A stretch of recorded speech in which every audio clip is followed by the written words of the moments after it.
வணக்கம். இன்றைய நாள் 1/6/2026. தனிசியா தமிழின் பிரதான செய்திகள். தனிசியா தமிழின் பிரதான செய்திகள். முதலில் தலைப்புச் செய்திகள். கொள்கலன் போக்குவரத்து சேவை கட்டணங்கள் இன்று முதல் 5% அதிகரிப்பு.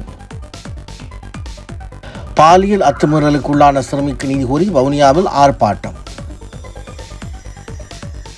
இஸ்லாமிய மார்க்கத்திற்கு அவதூறு ஏற்படுத்தும் வகையில் கருத்து, ஞானசார தேரருக்கு எதிரான வழக்கு விசாரணை ஒத்திவைப்பு. வியட்நாமை தொடர்ந்து இந்தோனேசியாவிற்கும் பிரம்மோஸ் ஏவுகணை விற்பனை. மலேசியாவில் இன்று முதல் 16 வயதிற்குட்பட்ட சிறுவர்கள் சமூக வலைதளங்களை பயன்படுத்த தடை.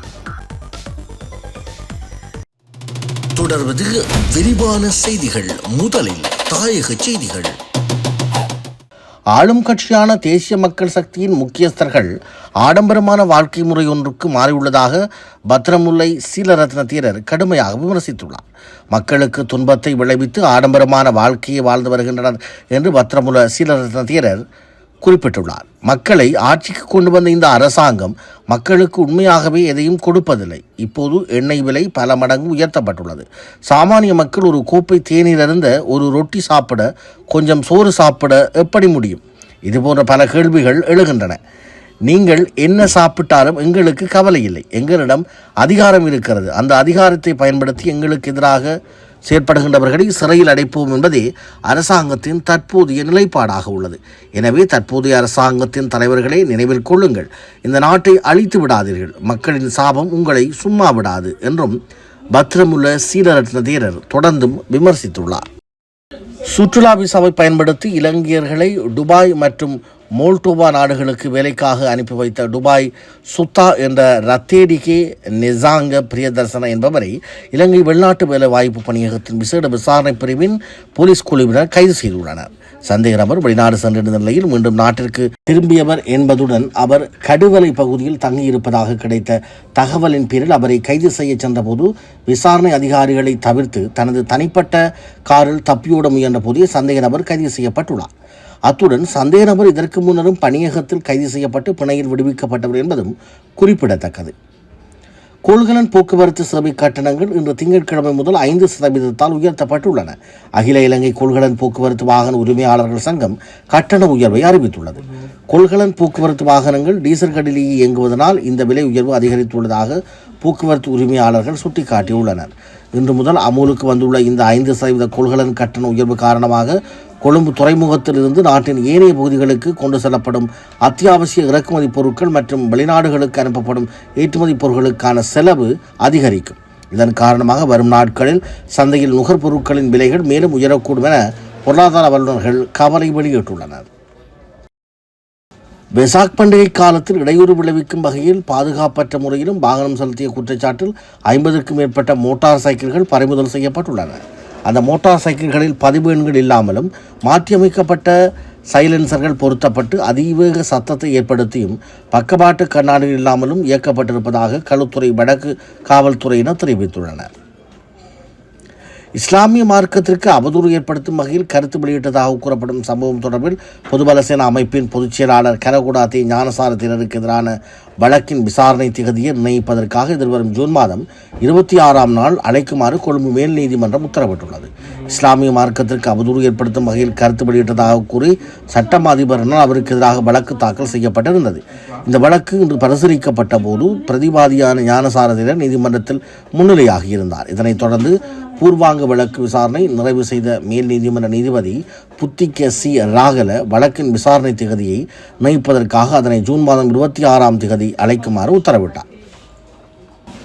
பௌத்த மதகுரு ஒருவரால் சிறுமி பாலியல் பலாத்காரத்துக்கு உட்படுத்தப்பட்டதாக தெரிவிக்கப்பட்டு அவருக்கு பின்னர் பிணை வழங்கப்பட்டமை தொடர்பில் கண்டனம் தெரிவித்து பெண்கள் மற்றும் சிறுவர்களுக்கு எதிரான வன்முறையை எதிர்ப்போம் என்ற கருப்பொருளில் வவுனியாவில் ஆர்ப்பாட்டம் ஒன்று முன்னெடுக்கப்பட்டுள்ளது.